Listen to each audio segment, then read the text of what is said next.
السلام علیکم ورحمۃ اللہ وبرکاتہ۔ دوستوں، امید کرتا ہوں آپ خیریت سے ہوں گے۔ میں ہوں محمد مقصود قاسمی اور آپ دیکھ رہے ہیں باغ مدینہ یوٹیوب چینل۔ دوستوں، آج کی اس ویڈیو میں حضرت مولانا رابع حسن ندوی صاحب رحمۃ اللہ علیہ کے بارے میں مولانا محمود مدنی صاحب نے کچھ کلمات کہیں تعزیتی، تو کیا انہوں نے کہا ہے میں آپ حضرات کے سامنے پوری بات رکھتا ہوں اور آپ سے گزارش کرتا ہوں پوری بات سن لیجئے۔ جمعیت علماء ہند کے صدر مولانا محمود اسعد مدنی نے مرشد ملت حضرت مولانا سید محمد رابع حسنی ندوی صدر آل انڈیا مسلم پرسنل لا بورڈ و ناظم دارالعلوم ندوۃ العلماء کے انتقال پر گہرے رنج و الم کا اظہار کیا ہے۔ مولانا مدنی نے کہا کہ آپ کی ذات فکر و نظر، علم و عمل، دیانت، تفقہ، تدبیر و تدبر، ایثار، خلوص و للہیت کی مجموعہ تھی۔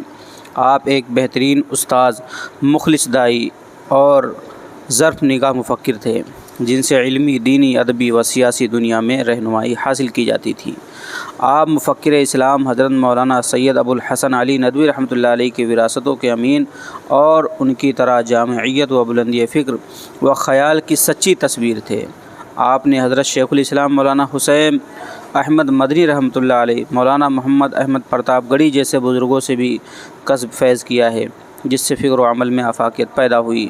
مولانا مدنی نے کہا مبدع فیض نے حضرت والا کو گو نہ گو خصوصیات سے نوازا تھا۔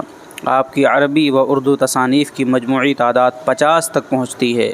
بالخصوص آپ کی کتاب رہبر انسانیت اور نقوش سیرت نے پیغمبر اسلام صلی اللہ علیہ وسلم کی سیرت پاک کی بہت ہی دل نشیں تشریح کی ہے، جو ہندوستان کے تناظر میں اہم ہے۔ آپ ندوۃ العلماء لکھنؤ کے محتم اور ناظم بھی منتخب ہوئے۔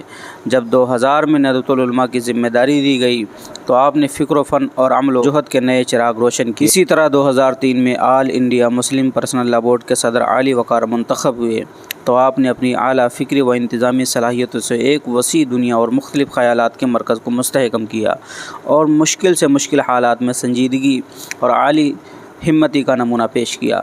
آپ علوم ظاہری میں درک و ادراک اور جامعیت و کمال کے ساتھ علوم باطنیہ وافر رکھتے تھے اور ہزاروں تشنگان حق کے لیے چشم فیض تھے۔ آپ طویل عرصے تک دارالعلوم دیوبند کے رکن شورا رہے۔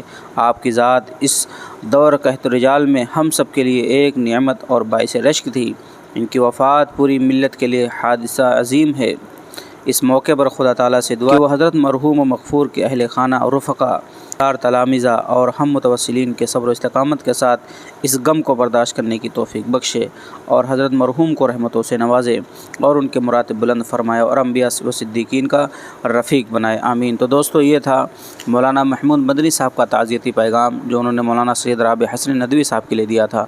اللہ حضرت کی مغفرت فرمائے۔ آپ حضرات بھی کمنٹ کر دیجئے آپ کو کچھ کہنا ہے۔ پہلی بار چینل پر آئے ہیں تو سبسکرائب بھی کر سکتے ہیں۔ السلام علیکم ورحمۃ اللہ وبرکاتہ۔